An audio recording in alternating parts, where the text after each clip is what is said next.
Time now for the press review, and Diptyque Laurent is here. Hello, Dipty. Hi, Will. Beginning with a look at what's making some headlines, especially in Brazil, the death of the samba icon Elza Soares. That's right. Her career spanned 10 decades, making her really a national treasure in Brazil. Soares launched her career in the 1950s at the height of the Bossa Nova movement. She had fans as far away as Buckingham Palace.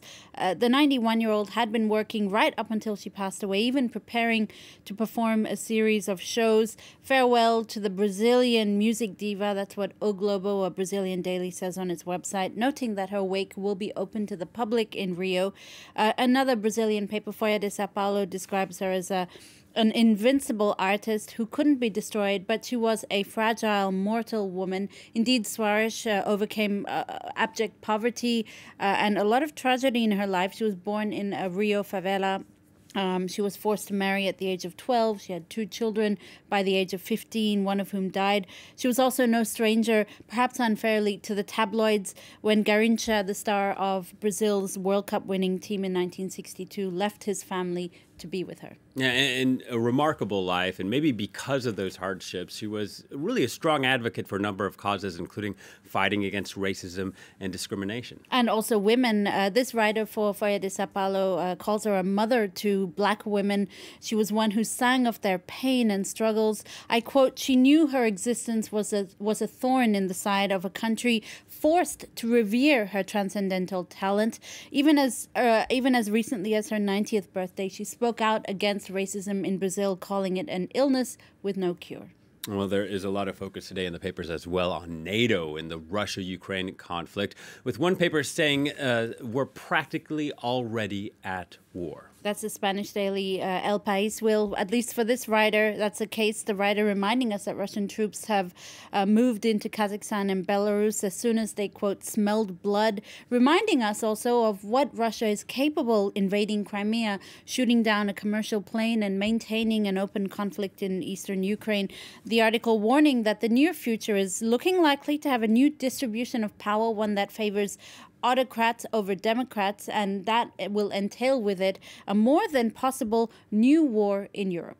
Some focus also on Russian President Vladimir Putin. Well, The Guardian's headlining on allegations from the U.S. that Russian intelligence is recruiting current and former Ukrainian government officials to take over in Ukraine and cooperate with an occupying Russian force. This really underlying the U.S. fears of a full-blown Russian military offensive at some point.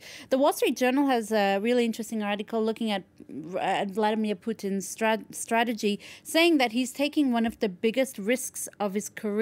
All this to, quote, reclaim Russia's lost glory and redeem perceived slights of the past. Ukraine is a pillar of the former Soviet Union with strong historical ties to Russia. It appears, according to an analyst cited in this article, that Putin is sort of holding Ukraine hostage for something much bigger that would be the final retreat of NATO and the U.S. from Europe.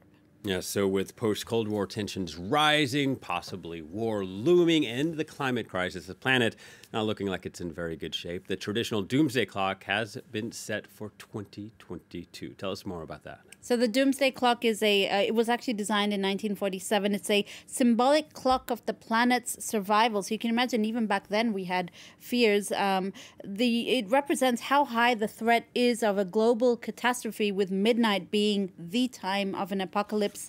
The position of the minute hand is a measure of the threat of global activity. And since 2020, it's been set at 100 seconds to midnight. This year, it remained unchanged, but that's not a good thing, Will. It's still a sign that we are ever more on the precipice of a, at least, symbolic apocalypse. Okay, well, that was a bit of a downer. Thank you, Dipty. Well, cheer us up now for our last story. The famous M&M characters are getting a makeover. That's right. You might know the M&M characters from their ads. You know, each one has their personality. There was a green one with her stiletto white boots, kind of like a sex kitten. Well, she's getting white sneakers.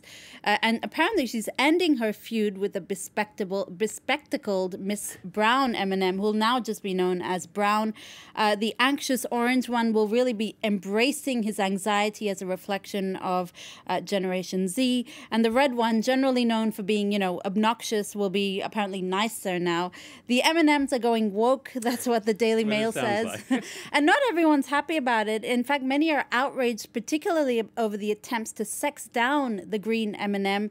Rest in peace to a sex-positive icon, this Twitter user says, while another user laments the, quote, old auntie sneakers that have replaced Green's iconic white stiletto boots. They look orthopedic. They look orthopedic. Well, given the backlash, it really is a bit of genius marketing all in all. Yeah, because regardless of how they taste, we're talking about exactly. it, right? Exactly.